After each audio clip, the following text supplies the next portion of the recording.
اللہ الرحمن الرحیم۔ مختصر سوان حیات حضرت امام شاہ ولی اللہ صاحب محدث دہلوی رحمۃ اللہ علیہ، حجت اللہ البالغہ کے مصنف، امام اکبر، محدث اعظم، مفسر قرآن، اصول تفسیر اور اسرار شریعت کے موجد یہ محل نظر ہے، اور مدون، مجدد وقت، مفکر ملت، حکیم الامت، جامع شریعت و طریقت، آیا من آیات اللہ، حضرت شاہ ولی اللہ فاروقی محدث دہلوی ہیں۔ آپ کے مختصر حالات برادر عزیز حضرت جناب مولانا مفتی محمد امین صاحب پالن پوری زیدہ مجدو استاد علم دیوبند نے الفوز الکبیر کی شرح الخیر الکثیر کے مقدمے میں لکھے ہیں۔ یہاں ان کو معمولی تبدیلی کے ساتھ نقل کیا جاتا ہے کیونکہ وہ کافی و شافی ہیں، تو یہ حضرت شارع کے بھائی ہیں، انہوں نے لکھا ہے آپ کو، تو برکت کے لیے اجازت پڑھتے ہیں اور تاکہ پھر شرح کی طرف بڑھیں۔ ولادت باسعادت نام و نسب۔ یا اللہ، بسم اللہ۔ آپ کی ولادت باسعادت عظیم مغل بادشاہ امام اورنگزیب عالمگیر رحمۃ اللہ علیہ کی وفات سے 4 سال قبل 14 شوال 1114 ہجری بدھ کے وقت دن طلوع آفتاب کے وقت یہ قصبہ ہے پھلت اور یہ پھلت، اس کا تلفظ مجھے نہیں پتہ، ضلع مظفر نگر جو آج کل یو پی میں ہے وہاں ہوئی، یعنی یونائٹڈ پروونس۔ آپ کی ولادت سے پہلے آپ کے والد ماجد حضرت شاہ عبدالرحیم صاحب کو شیخ قطب الدین احمد بختیار کاکی اوشی قدس سرہ العزیز نے خواب یا مراقبے میں ایک نیک صالح لڑکے پیدا ہونے کی بشارت دی، اور یہ وصیت کی کہ جب وہ بچہ پیدا ہو جائے تو اس کا نام میرے نام پر قطب الدین احمد رکھنا،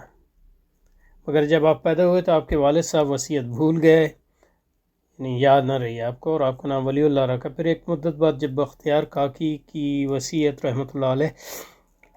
کی وصیت یاد آئی تو دوبارہ آپ کا نام قطب الدین احمد رکھا، اس لیے آپ کا پورا نام ولی اللہ قطب الدین احمد ہے، اور تاریخی نام عظیم الدین، یعنی تاریخ جو نکالتے ہیں۔ کنیت ابو عبدالعزیز اور ابو الفیاض ہے۔ آپ کے والد ماجد کا نام عبدالرحیم اور کنیت ابو الفیض، اور دادا کا نام وجیہ الدین ہے۔ آپ کا سلسلہ نسب والد ماجد کی طرف سے حضرت عمر فاروق رضی اللہ تعالی عنہ، اور والدہ ماجدہ کی طرف سے حضرت موسیٰ کاظم رحمۃ اللہ علیہ کی طرف، یعنی والدہ کی طرف سے یہ زاد ہیں، اس لیے میرا خیال ہے شاہ لگاتے ہیں لوگ۔ اچھا جی، آپ کے والد ماجد شاہ عبدالرحیم صاحب جو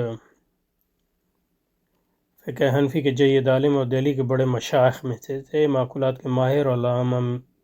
مرزا ہروی کے شاگرد تھے۔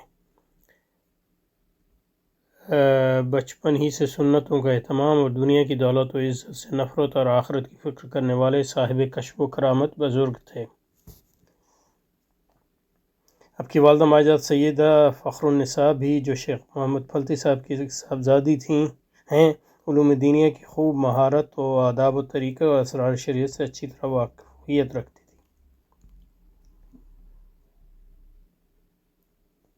صوم و صلات کی پابند نیک پارسا خاتون تھی۔ تعلیم و تربیت۔ 5 سال کی عمر میں آپ نے تعلیم شروع کی اور 7 سال کی عمر میں قرآن مجید کی تکمیل فرمائی، یہ نہیں پتہ ناظرہ یا حفظ۔ 7ویں سال کے آخر میں آپ نے فارسی اور عربی کی ابتدائی رسائل پڑھنا شروع کیے، یہ نہیں ابتدائی کتابیں، 1 سال میں ان کو مکمل کیا۔ اس کے بعد آپ نے صرف و نحو کی طرف توجہ مبذول فرمائی، اور 10 سال کی عمر میں نحو کی معرکۃ الآراء کتاب شرح جامی تک پہنچ گئے۔ شرح جامی آخری کتاب ہے جو ہمارے یہاں پڑھائی جاتی ہے نحو میں۔ صرف و نحو سے فراغت کے بعد علوم عقلیہ اور نقلیہ کی طرف متوجہ ہوئے، اور 15 سال کی عمر میں تمام متداول درسی علوم سے فارغ ہو کر درس و تدریس کا آغاز فرمایا۔ اس عرصے میں اکثر و بیشتر کتابیں اپنے والد ماجد حضرت شاہ عبدالرحیم صاحب سے پڑھیں، اور انہی سے بیعت ہو کر 17 سال کی عمر میں بیعت ارشاد کی اجازت حاصل کی، اور 1143 تک اپنے والد حضرت شاہ عبد الرحیم صاحب کی مسند درس و ارشاد کو سنبھالا اور خلق خدا کو فائدہ پہنچایا۔ یعنی پیدائش ہے آپ کی 1114، یعنی مطلب یہ ہے کہ ہجری لحاظ سے، اور 43 تک پڑھاتے رہے، تو اس کا مطلب تقریباً 30 سال کی عمر تھی آپ کی جب وہ 29 سال کی عمر تھی جب زیارت حرمین شریفین کی۔ ٹھیک ہے، تو یعنی میچورٹی اس آ ہی گئی تھی۔ پھر 1143 میں جب آپ کی عمر 30 سال کے قریب تھی، حرمین شریفین کی زیارت کا شوق آپ پر ایسا غالب ہوا کہ اس راستے کی بدامنی کے باوجود حجاز مقدس کا سفر اختیار کیا اور مکہ پہنچے اور فرض حج ادا کیا، پھر مدینہ منورہ تشریف لے گئے اور حضرت شیخ ابو طاہر محمد بن ابراہیم کردی مدنی سے بخاری شریف کی سماعت فرمائی۔ یہ آپ کے مطلب یہ ہے کہ شیخ ہیں مدینہ، اور انہی سے آپ کی سند چلتی ہے حدیث کی۔ اور صحائح ستہ بخاری شریف، مسلم شریف، ترمذی شریف، ابو داؤد شریف، نسائی شریف، ابن ماجہ شریف، موطا امام مالک، مسند دارمی اور امام محمد کی کتاب الآثار کی طرح اطراف ان کے سامنے پڑھے۔ اطراف کا مطلب ہے شروع اور آخر، پوری کتابیں ان سے ان کی پوری نہیں پڑھی، اور بقیہ کتابوں سے ان سے اجازت حاصل کی، سند اجازت۔ پھر مکہ مکرمہ آئے، دوسرا حج کیا اور شیخ وفد اللہ مالکی مکی سے موطا امام مالک پڑھی۔ اب امام مالک کی موطا کی بہت گرویدہ تھے، اس کی 2 شرحیں لکھی، اور اسی سے مطلب یہ کہ ہمارے ہاں سلسلہ چلا ہے موطا ہے امام مالک کی خدمت کا۔ حضرت شیخ الحدیث محدث سہارنپوری کاندھلوی حضرت زکریا صاحب نے اس کی یعنی مطلب یہ کہ اوج کمال کو پہنچا دیا۔ اوجز المسالک جو موطا کی شرح لکھی ہے 14 جلدوں میں ہے میرا خیال ہے۔ اور شیخ تاج الدین حنفی کلئی مکی جو بخاری شریف کا درس دیتے تھے، ان کے درسوں میں چند دن شریک ہوئے اور ان سے سیاست وغیرہ کتابوں کے اطراف سنے اور مذکورہ کتابوں کے مشکل مقامات حل کیے، اور ان سے تمام کتب حدیث کی اجازت حاصل کی۔ الغرض حجاز مقدس میں 14 ماہ قیام کیا اور 2 حج کرنے اور حرمین شریفین کے محدثی نظام سے خاطر خواہ استفادہ کرنے کے بعد 1145 کے اوائل میں ہندوستان کے لیے روانہ ہوئے۔ پورے 6 ماہ سفر میں گزرے اور 14 رجب 1145 جمعے کے دن بصحت و عافیت دہلی پہنچے۔ چند دن آرام کرنے کے بعد پھر سے درس و تدریس کا سلسلہ شروع کیا اور 30 سال تک تصنیف و تدریس کی خدمت انجام دی۔ تو 30 یہ ہے، اور جانے سے پہلے تقریباً جو ہے 15 سال وہ لگا لیں، 45 سال پڑھا ہے، یعنی عالم ایسے ہمارے سمجھ درس نظامی پڑھ کے آدمی عالم بن جاتا ہے۔ اوکے، شاہ صاحب نے اپنے حالات سمانے ایک مختصر رسالہ الجزء اللطیف فی ترجمۃ العبد الضعیف کے نام سے فارسی زبان میں لکھا ہے۔ حضرت مولانا منظور احمد نعمانی رحمۃ اللہ علیہ نے الفرقان بریلی کے شاہ ولی اللہ نمبر میں اس کا خلاصہ پیش کیا جو حسب ذیل ہے۔ بتاریخ 14 شوال 1114 چہارشنبے کے دن حضرت طلوع آفتاب کے وقت یہ فقیر پیدا ہوا۔ تاریخ نام عظیم الدین لکھا گیا۔ ولادت سے پہلے خود والد ماجدین اور چند صلحاء نے میرے بارے میں بہت سے بشارتی خواب دیکھے، جن کو بعد دوستوں نے مستقل رسالہ القول الجلی میں بھی جمع کر دیا۔ عمر کے 5ویں سال مکتب میں بٹھا دیا گیا، مکتب یعنی پرائمری۔ 7ویں سال والد ماجد نے نماز روزہ شروع کرا دیا اور اس سال رسم سنت عمل میں یہاں تک کہ 10ویں سال شرم اللہ جامع پڑھ لی اور مطالعہ کتب کی استعداد پیدا ہو گئی۔ 14ویں برس میں شادی کی صورت پیدا ہو گئی۔ والد ماجد نے اس معاملے میں انتہائی عجلت سے کام لیا، اور جب سسرال والوں نے والد ماجد کے تقاضوں کے جواب میں سامان شادی تیار نہ ہونے کا عذر کیا تو آپ نے ان کو لکھ بھیجا کہ میرے یہ جلد بازی بے وجہ نہیں ہے بلکہ اس میں کوئی راز ہے، لہذا یہ مبارک کام بلا تاخیر ہی ہو جانا چاہیے۔ چنانچہ والد بزرگوار کے اصرار سے اسی سال یعنی عمر کے 14ویں برس میں شادی ہو گئی، اور وہ رات بعد میں اس طرح دائر ہوا کہ نکاح سے تھوڑے ہی دن بعد میری خوش دامن کا انتقال ہو گیا۔ اس سے چند ہی روز بعد میری اہلیہ کے نانا نے وفات پائی۔ پھر چند ہی دنوں میں ام بزرگوار شیخ ابو الرضا محمد قدس سرہ کے صاحبزادے شیخ فخر عالم نے رحلت فرمائی، اور یہ صدمہ ابھی تازہ ہی تھا کہ میرے بڑے بھائی شیخ صلاح الدین کی والدہ ماجدہ نے، یعنی آپ کے والد ماجد شیخ عبدالرحیم صاحب کی پہلی بیوی نے داغ مفارقت دیا۔ ان صدمات کے ساتھ ہی والد ماجد پر ضعف اور مختلف قسم کے امراض کا غلبہ ہوا، اور دیکھتے دیکھتے آپ کی وفات کا سانحہ عظیم بھی پیش آ گیا۔ ان حوادث کے پہم گزر جانے پر معلوم ہوا کہ شادی کے متعلق والد ماجد کو عجلت فرمائی میں کیا راز تھا، اور حقیقت یہ ہے کہ اگر اس وقت یہ کام اس طرح عجلت سے نہ انجام پاتا تو ان حوادث کی وجہ سے پھر مدتوں بھی اس کا موقع نہ آ سکتا تھا۔ شادی سے 1 سال بعد 15 سال کی عمر میں والد ماجد کے ہاتھ پر میں نے بیعت کی اور مشائخ صوفیہ بالخصوص حضرت نقشبندیہ کے اشغال میں لگ گیا، اور توجہ اور تلقین اور آداب طریقت کی تعلیم اور خلق پوشی کی جہت سے میں نے اپنی نسبت کو درست کیا۔ اسی سال بیضاوی کا ایک حصہ پڑھ کر گویا ان دیار یعنی ہندوستان کے مروجہ نے اسلامی تعلیم سے فراغت حاصل کی، اور والد ماجد نے اس تقریب میں بڑے پیمانے پر خاص و عوام کی دعوت کی اور مجھے درس کی اجازت دی۔ جن علوم و فنون کا درس اس ملک میں مروج ہے ان میں ذیل کی کتابیں میں نے سبقاً پڑھی: مشکوٰۃ شریف میں، اور صحیح بخاری، اور تفسیر میں تفسیر بیضاوی اور مدارک التنزیل کا ایک حصہ۔ اور حق تعالیٰ کی نعمتوں سے ایک بڑی نعمت مجھ پر یہ ہوئی کہ کامل غور و فکر اور مختلف تفاسیر کے مطالعے کے ساتھ والد ماجد نے درس قرآن میں مجھے حاضری کی توفیق۔ والد ماجد ان کے درس قرآن دیتے تھے، تو یہ درس قرآن پر جو زور ہے یہ کوئی شاہ صاحب کی ایجاد نہیں ہے، اور اس طرح کئی بار حضرت سے متن قرآن پڑھا، اور یہی بات فتح عظیم کا باعث ہوا۔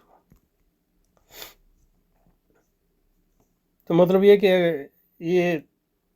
نہیں ہو سکتا کہ صرف شاہ صاحب کے گھرانے میں ہی رائج تھا، اور دوسرے مشائخ کے ہاں بھی کم از کم کچھ لوگوں کے ہاں تو یہ طرز ہوگا۔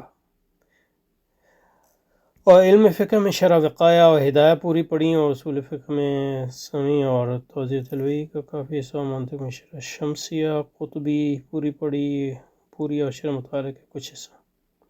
اور کلام میں شرح عقائد حاشیہ خیالی اور شرح موافق کا بھی ایک حصہ،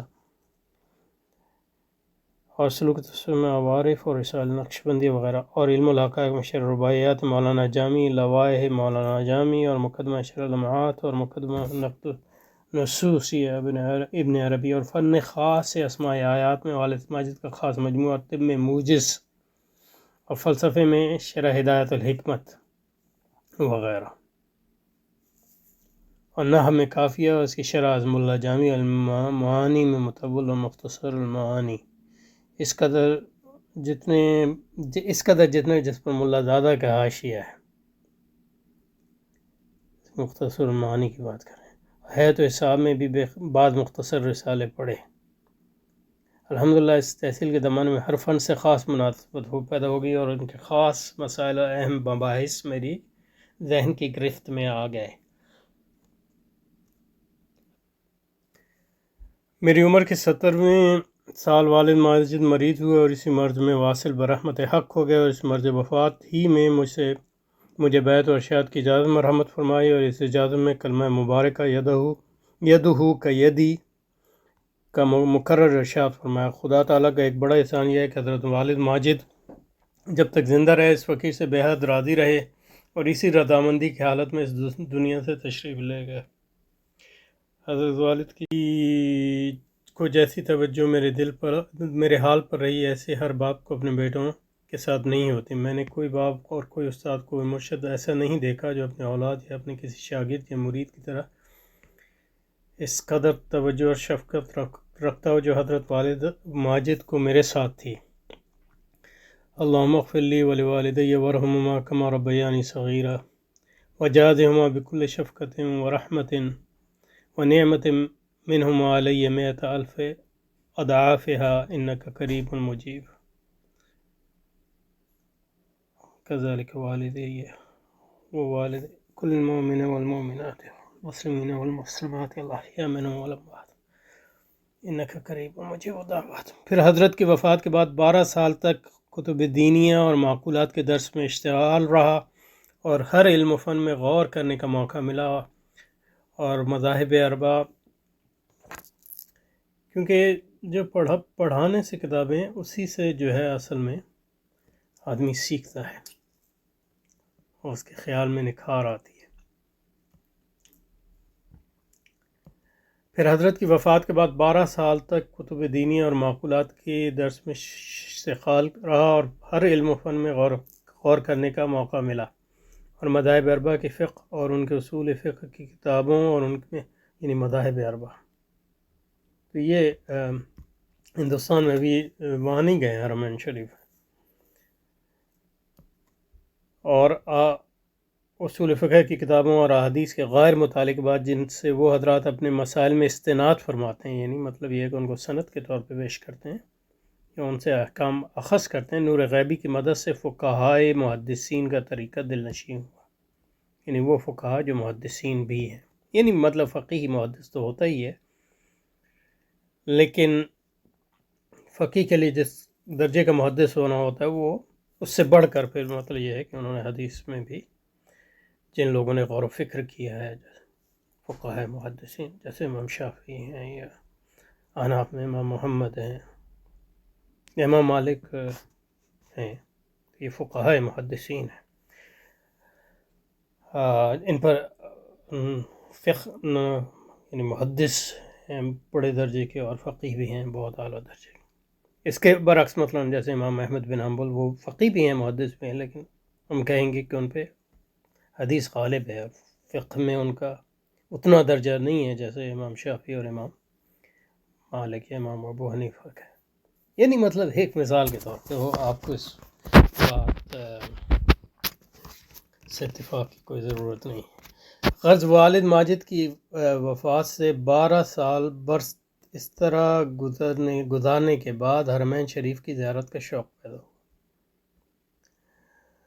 اور شیخ ابو طاہر قدس سرہ اور دیگر مشائخ حرمین و شریفین سے اخذ و روایت حدیث کی سعادت حاصل کی، اور مدینہ منورہ کے دوران قیام، یعنی حرمین شریف گئے تو پورے عالم تھے، تو پھر اس کے بعد جو ہے ان علوم جو ہندوستان میں نہیں پڑھائے جاتے یا اسناد اعلیٰ اسناد کے علو کے لیے جو ہے وہ پھر ان سے استفادہ کیا۔ مدینہ منورہ کے دوران قیام میں روضہ مقدسہ سرور عالم صلی اللہ علیہ وسلم پر میری توجہ کا خاص مرکز رہا، اور الحمدللہ کہ مجھ فقیر پر اس قدسی دربار سے فیوز و برکات کی بے پایاں بارش ہوئی۔ نیز اس سفر مبارک میں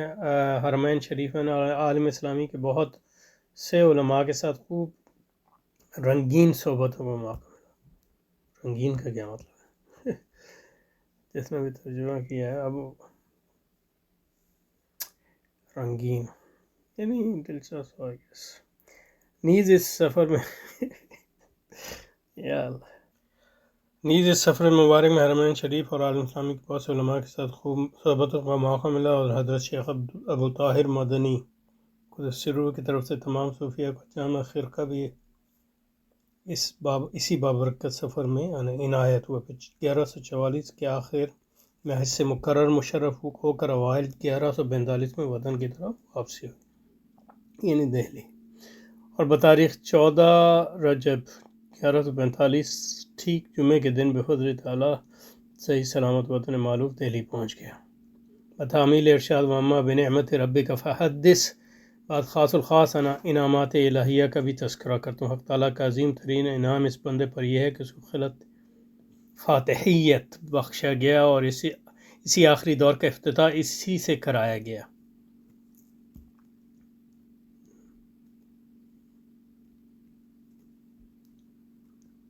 آخری دورے کا اسلام میں جو کام اس سے لیے گئے ہیں وہ یہ ہیں کہ فقہ میں جو مرضی ہے اس کو جمع کیا گیا یہ مرضہ، اور فقہ حدیث کے اثر و نو بنیاد رکھ کر اس فن کی پوری عمارت تیار کی گئی ہے، اور حضرت صلی اللہ علیہ وسلم کی تمام احکام و ترغیبات بلکہ تمامی تعلیمات کے اسرار و مسالے کو اس طرح منضبط کیا گیا کہ اس فقیر سے پہلے کسی نے یہ کام اس طرح نہیں کیا تھا۔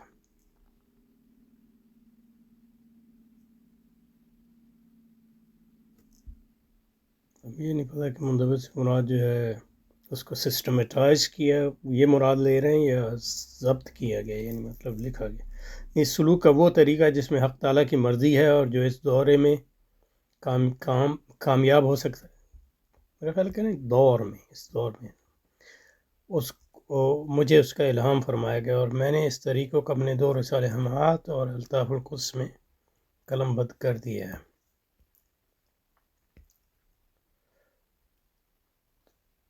مطلب یہ کہ جو خالص فقہی فقہ ہندوستان میں تھی جس کا حدیث سے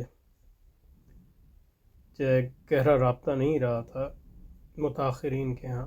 گو کہ مطلب یہ کہ حضرت شاہ عبد الحق محدث دہلوی پر بہت سے لوگ کام کرتے رہے، تو اس لحاظ سے یہ نہیں کہہ سکتے کہ بالکل نہیں تھا، اور اس میں یہ مبالغے بھی ہیں انسان اپنے بارے میں بھی مبالغے کرتا ہے، تو اس کا بھی خیال رہنا چاہیے۔ ایک کام مجھ سے یہ لیا گیا ہے کہ متقدمین میں سے اہل سنت کے عقائد کو میں نے دلائل و براہین سے ثابت کیا ہے، اس سے مراد جو ہے ان کی مطلب اہل حدیث اور علم کلام کے شروع ہونے سے پہلے جو متقدمین سے ان کی مراد یہی ہے، اور معقولیوں کے شکوک و شبہات کے خس و خاشاک سے ان کو قطعی پاک کر دیا گیا۔ معقولیوں سے مراد یہ ہے عمومی طور پہ اہل کلام ہے، گو کہ ظاہر ہے اس کا زیادہ اس میں زور جو ہے ان معقولیوں پر ہے جو اہل سنت سے باہر ہیں، لیکن میرا خیال ہے یعنی مطلب حضرت شارح تو اس کی مختلف تعبیر کریں گے، تو میری اپنی سمجھ ہے وہ یہ ہے کہ اس سے عمومی علم کلام مراد ہے،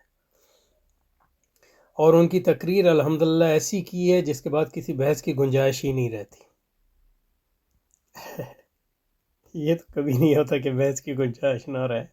لیکن یہ کہ آپ نے ایک بات آگے بڑھائی ہے اور ایک تجدید کی ہے، ایک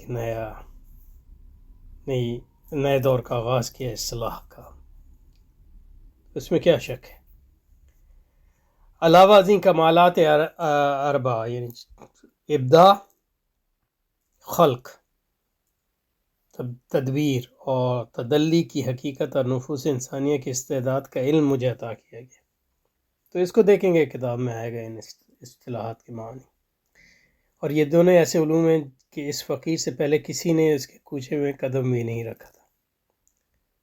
اب یہ ہوتا ہے کہ اولیاء اللہ جیسے حضرت شاہ صاحب ولی اللہ ہیں، اس میں کیا شک ہے، اور جو اللہ کے خاص بندے ہوتے ہیں وہ علماء، جب اللہ کے انعامات پر ان کی نظر ہوتی ہے تو اس نقطۂ نظر سے دیکھ رہے ہیں، تو پھر لگتا ہے کہ مطلب یہ ہے کہ وہ جو خاص انعامات اللہ نے ان پہ کی ہیں جو کسی اور پہ نہیں کی وہ، لیکن اس سے یہ مراد نہیں ہوتی کہ اس کو مطلب یہ ہے کہ اس کی لٹرلی ان کو لیا جائے، بلکہ ان کو عمومی یعنی معنی میں لینا چاہیے، تو اس لیے اور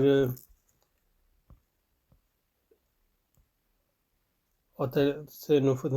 مجھے علم تھا کہ، اور یہ دونوں ایسے علم ہیں کہ اس فقیر سے پہلے اس کوچے میں قدم نہیں رکھا گیا، اور حکمت عملی اس دورے یعنی اس دور مراد ہے، تو یہ دورہ میرا خیال ہے کتابت کی غلطی، حکمت عملی کی اس دور، یہ ہو سکتا ہے دور کے معنی میں بھی استعمال ہوتا ہو، اس حکمت عملی کے اس دور یعنی کہ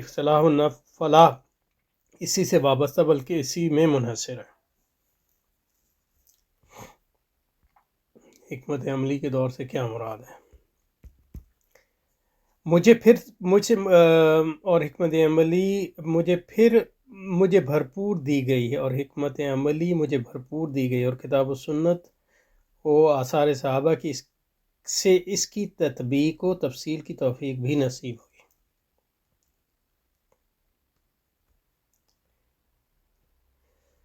اس سب کے سوا مجھے وہ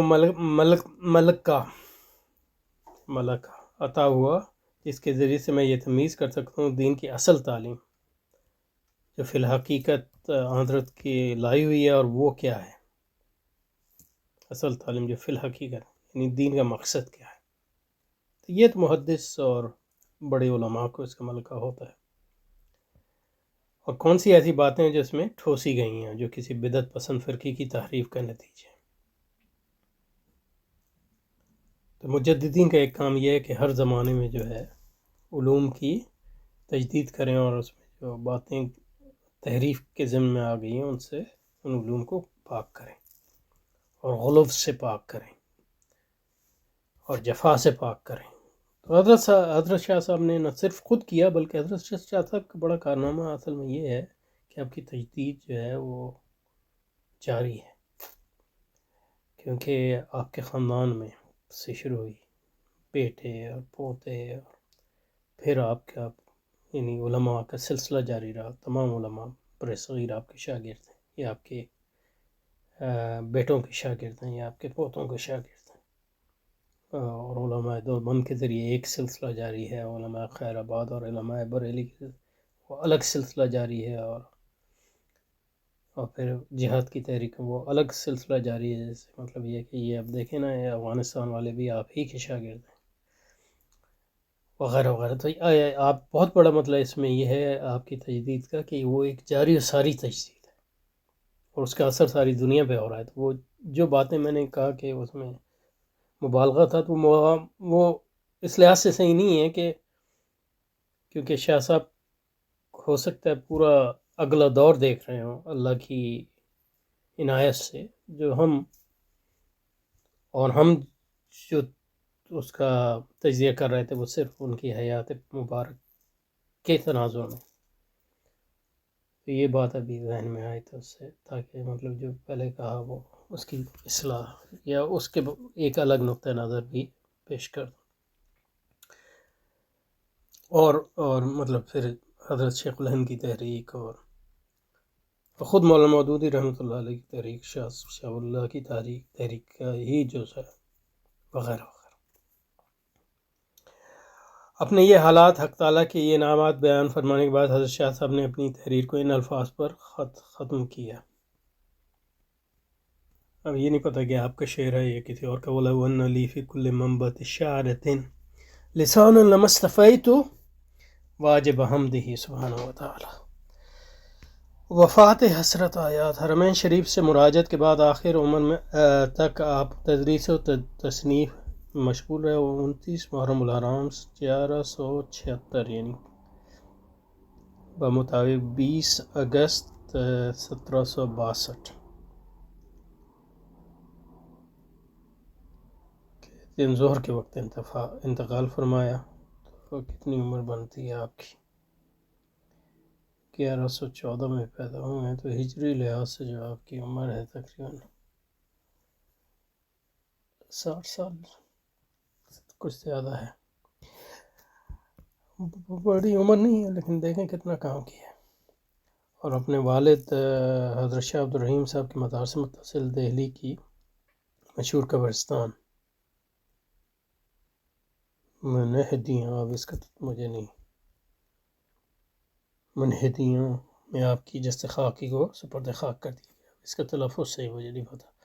اللہ تعالیٰ آپ کی اور آپ کے والدین کی مغفرت فرمایا، اور درجات بلند فرمایا، اور قبروں کو منور فرمایا، آمین یا رب العالمین۔ اولاد کا تذکرہ، تو یہ اہم ہے کیونکہ اولاد جو ہے ساری آپ کی تجدید کا حصہ ہے۔